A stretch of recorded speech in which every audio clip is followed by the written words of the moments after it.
그때 2000년 전에 이 말이 생겼잖아요. 모든 길은 로마로 통한다. 그때 사실 좋게 쓰는 말이었는데 가끔 한국에서 모든 길은 서울로 통한다라는 말도 많이 하잖아요. 뭐로 가도 서울로만 가면 된다. 문제는 서울로 통하기만 하면 괜찮아요. 모든 물자, 자원, 모든 게 그쪽으로 집중이 되는 게 문제죠. 맞아요.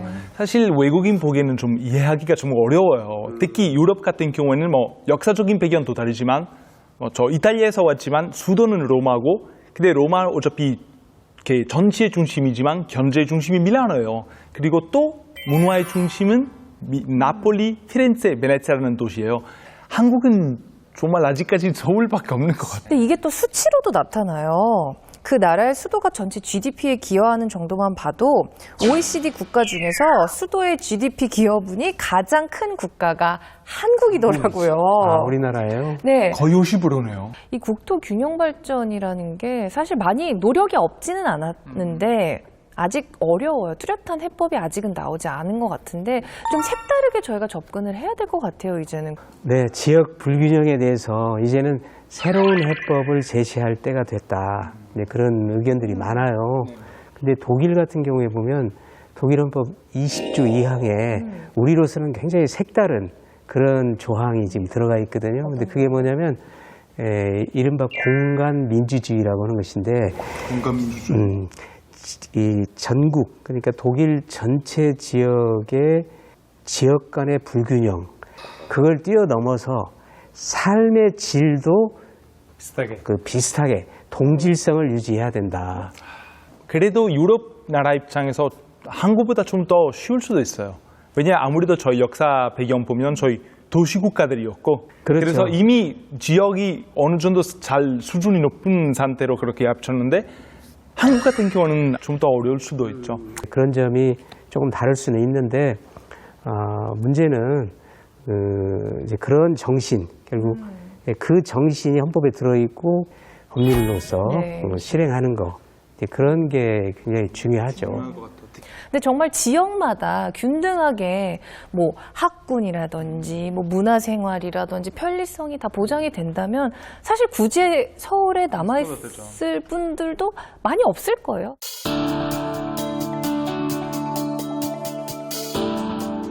목포 VTS 남해 퀸 감도시민고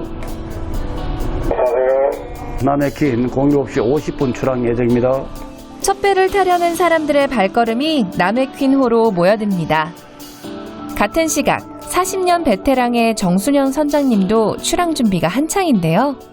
무전기 오픈시키고 레이더 오픈시키고 각 그 기관 부서에 이상이 있으면은 부자가 울리게 되어 있습니다. 알람이 화재가 발생했다든지 이상이 생기면은 빨리 보고 저희들이 조치를 해야 되기 때문에. 여객선 운항에 있어 가장 중요한 것은 다름 아닌 안전.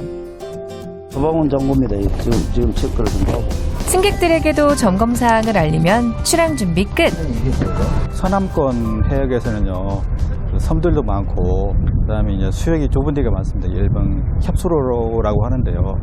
그런데 이쪽 지역에 또 열한 여객선들이 많습니다. 그러다 보니까 안전 항해가 굉장히 중요한데 그런 점에서는 아무리 강조해도 지나치지 않을 것이라고 생각이 듭니다.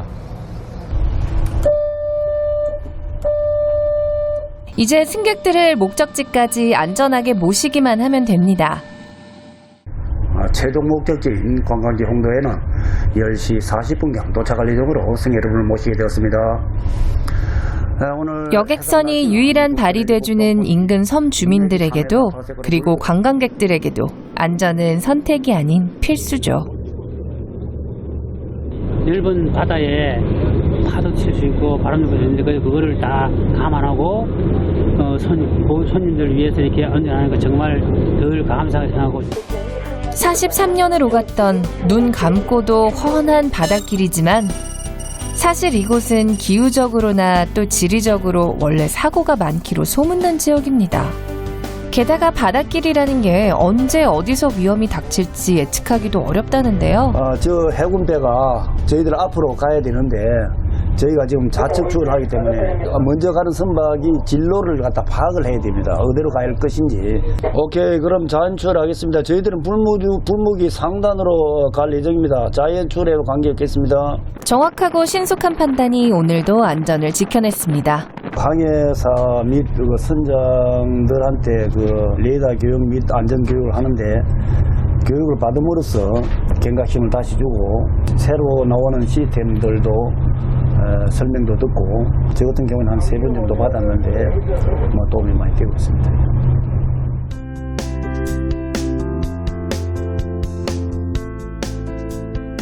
학문에는 시장 논리에 맡겨서는 안 되는 고유의 학문들이 있습니다.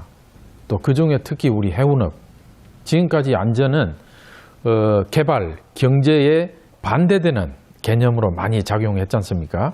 왜냐하면 안전을 강화하다 보면 돈이 자꾸 그쪽에 소진되고 하니까, 그러나 지금 개념은 안전해야 선박이 옵니다. 또 안전해야 사람이 옵니다. 즉 안전은 바로 경제와 직결됩니다. 그래서 국립대학이 필요한 겁니다. 목포해양대학교와 같은 지역 중심 국립대학교는 전국에 총 19곳이 있는데요. 네, 저희들은 지금 현재 연안역에서 타고 있는 선장들입니다. 나는 한 40년 되었지. 이 선장님은 50년 되었다. 저는 25년. 제가 제일 젊네요. 저는 이제 30년 좀 넘었습니다, 이제. 이들이 목포해양대학교를 찾은 이유는 다름이 아닙니다. 네, 우리 여기 교육받으러 왔어요. 세계로 해서 봤죠. 세계 최대의 대학 실습선인 세계로호.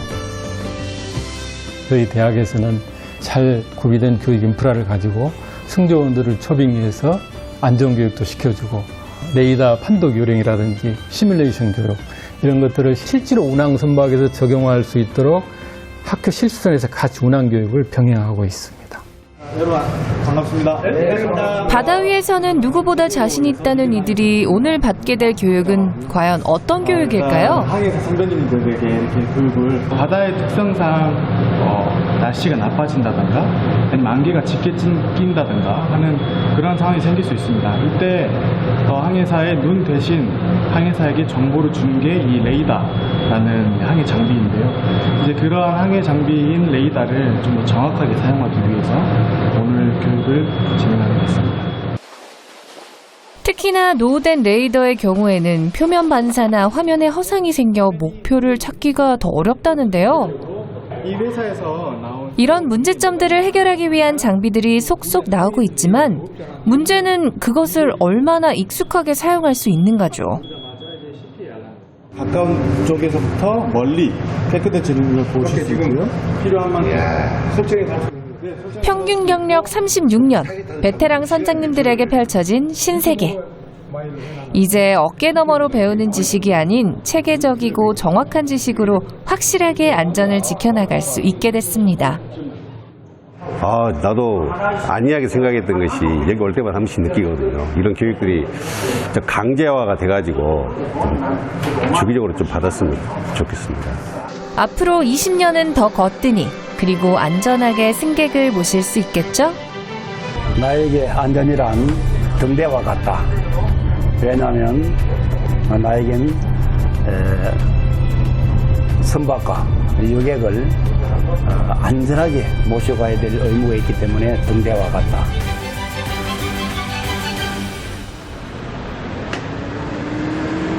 소비자연맹입니다.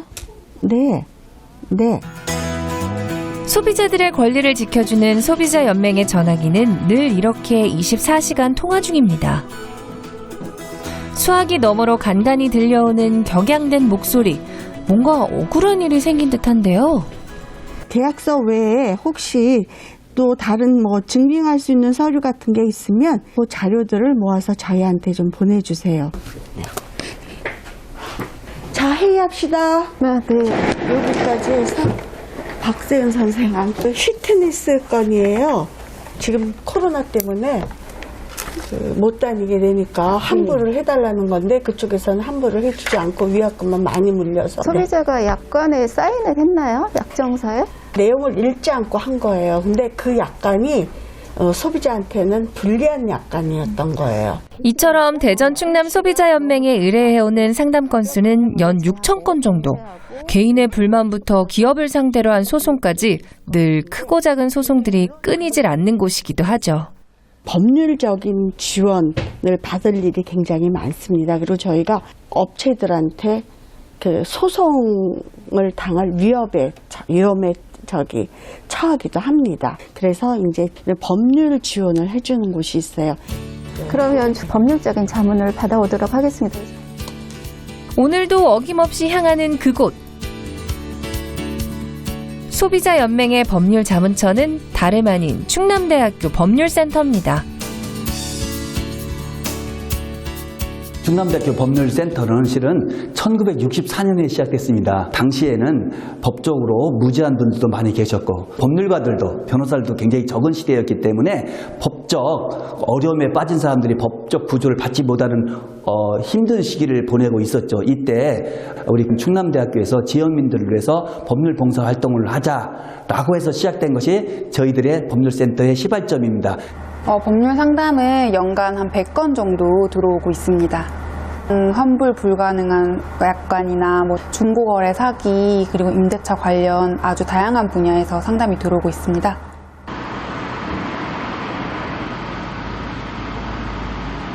이 같은 법률 서비스는 기관이나 단체뿐만 아니라 개인도 얼마든지 받을 수 있다는데요.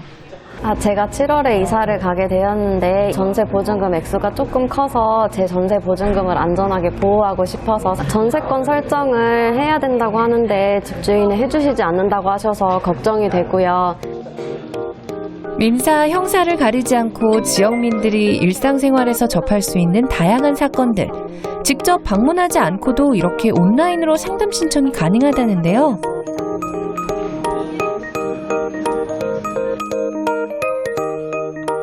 접수된 상담건은 1차적으로 충남대학교 로스쿨 학생들이 검토하게 됩니다.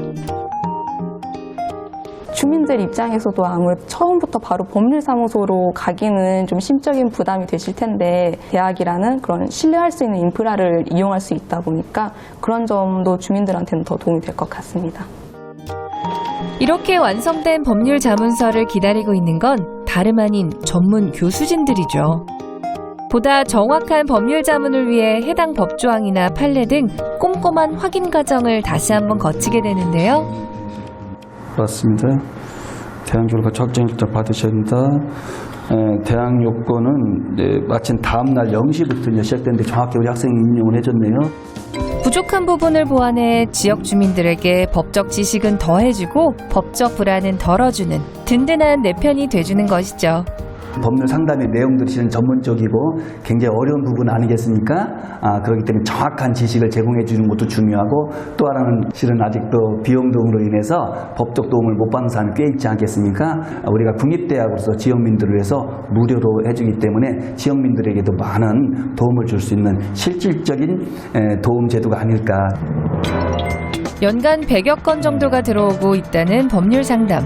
보다 쉽게, 보다 친숙하게 오늘도 지역민들의 든든한 울타리가 돼주고 있습니다.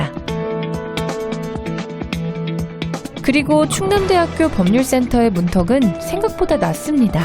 필요한 경우에는 이렇게 직접 방문해 법률 상담을 받는 것도 가능하다는데요.